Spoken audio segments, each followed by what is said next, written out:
하나님 말씀 구약성경 신명기 25장 1절에서 19절 구약성경, 제가 가진 성경은 300페이지입니다.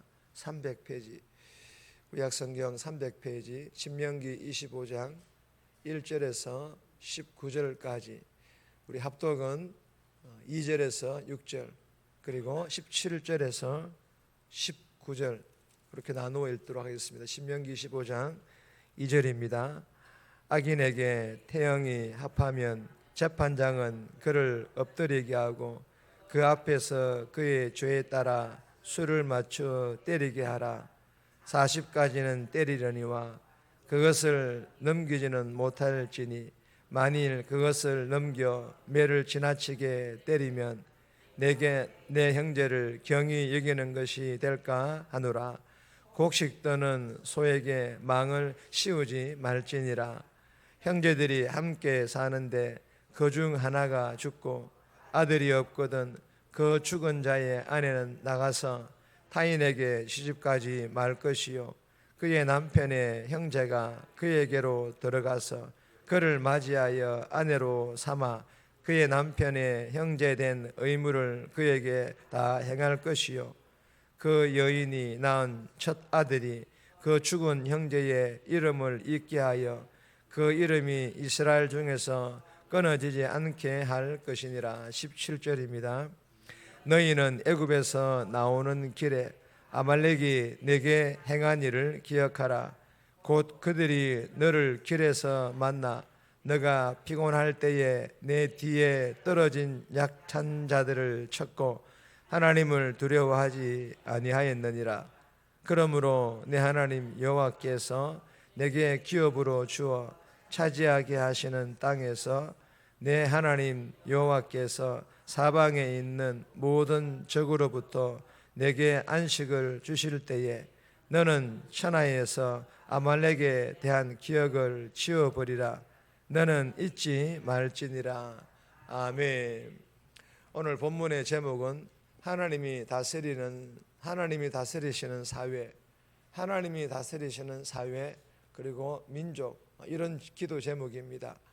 오늘 본문은 어제 새벽 본문과 이어지는 본문입니다.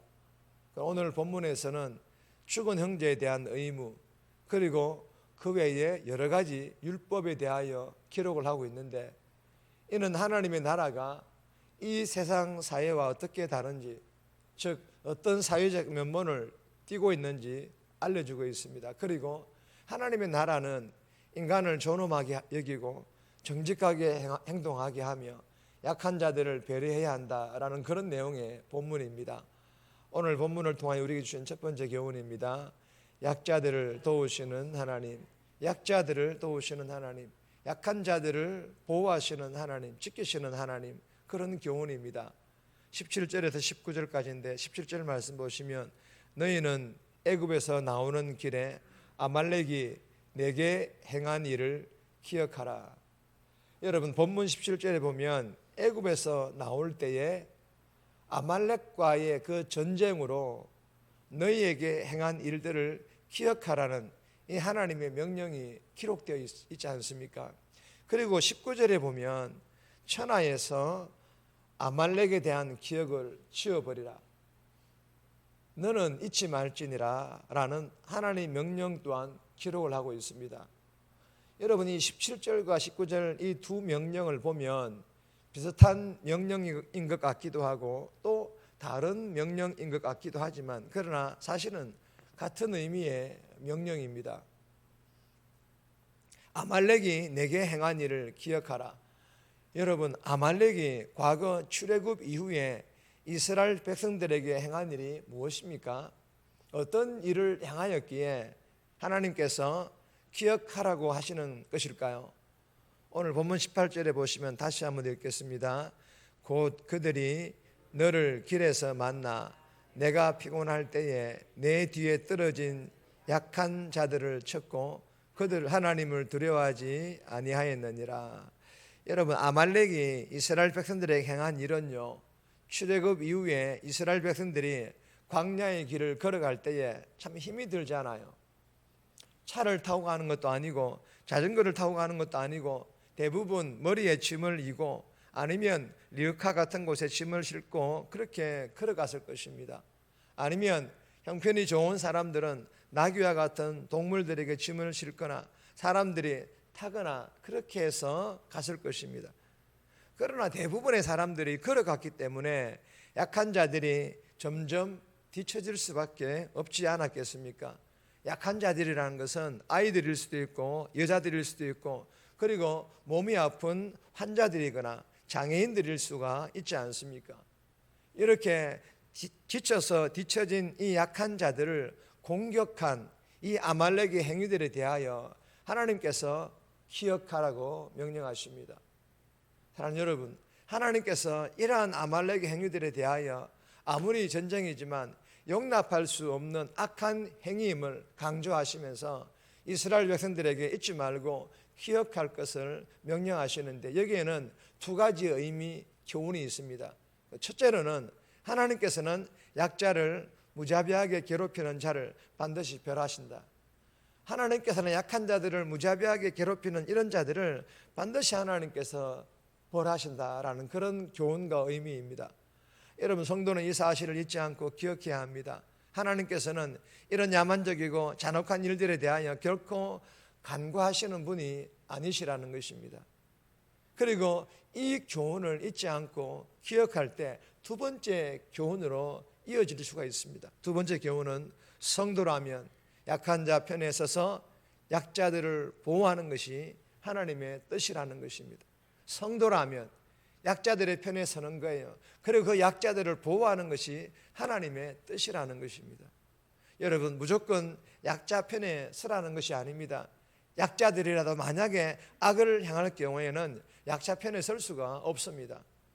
우리가 주신 교훈을 마음판에 잘 새겨서 하나님께서 약자를 무자비하게 괴롭히는 자들을 반드시 벌하신다라는 이 사실을 기억하고 그리고 가정에서나 직장에서 또 교회에서 약한 자들 있지 않습니까? 약자들 있지 않습니까? 그 약자들을 위하여 기도하며 그 약자들의 필요를 우리가 도와줄 수 있는 그 범위 내에서 도와주거나 아니면 그들을 보호하는 이런 성도의 삶을 살아갈 수 있기를 바라며 그리고 약자들 가운데 예수를 믿지 않는 자들이 있다면 여러분들의 그 선한 영향력을 통하여 그들에게 복음을 흘러보내므로 그들이 예수 믿는 기적 또한 일어날 수 있기를 주님의 이름으로 축복합니다. 두 번째, 세 번째는 제목만 읽습니다. 하나님의 배려. 두 번째 교훈은 하나님의 배려예요. 1절에서 3절까지인데 개인적으로 묵상하시기를 바랍니다. 세 번째로는 동물을 학대하지 말라. 동물을 학대하지 말라라는 그런 교훈입니다. 4절 말씀인데 이것도 개인적으로 묵상하시기 바랍니다. 네 번째 교훈입니다. 어려움에 처한 사람들을 도우라.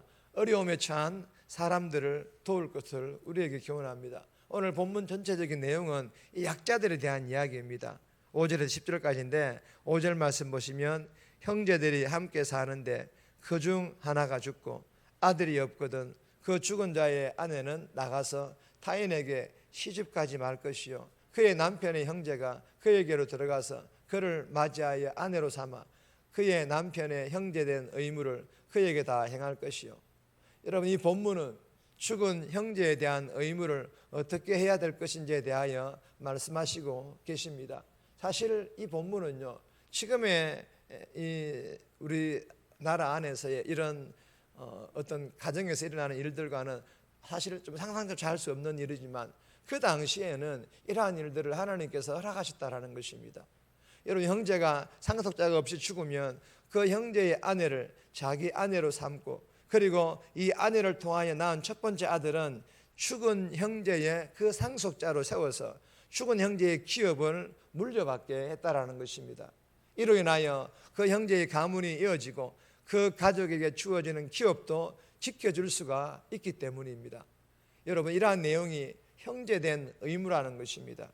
만약에 죽은 형제의 기업을 자신이 가질 욕심으로 이 형제의 의무를 저버리면 이스라엘 공동체 앞에서 9절에 보시면 신을 벗기고 그의 얼굴을 침을 뱉으며 무슨 말씀입니까? 치욕을 당하고 대대로 수치스러운 이름으로 불릴 것을 경고하고 있는 그런 말씀입니다. 사랑하는 여러분, 첫 번째 주시는 교훈과 비슷한 교훈입니다. 어려움에 처한 가족들을 잘 돌아보라는 것입니다.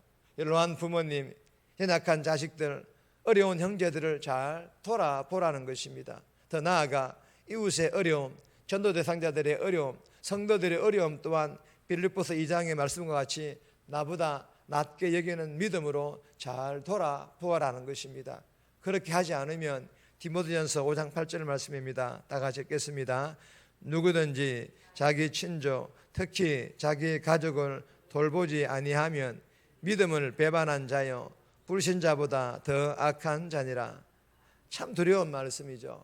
우리가 이 말씀을 기억하여 오늘 하루도 주신 교훈대로 삶에서 만나는 사람들 가운데 어려운 사람들이 있다면 그들의 어려움들을 다 도와주고 다 해결해 줄 수는 없습니다.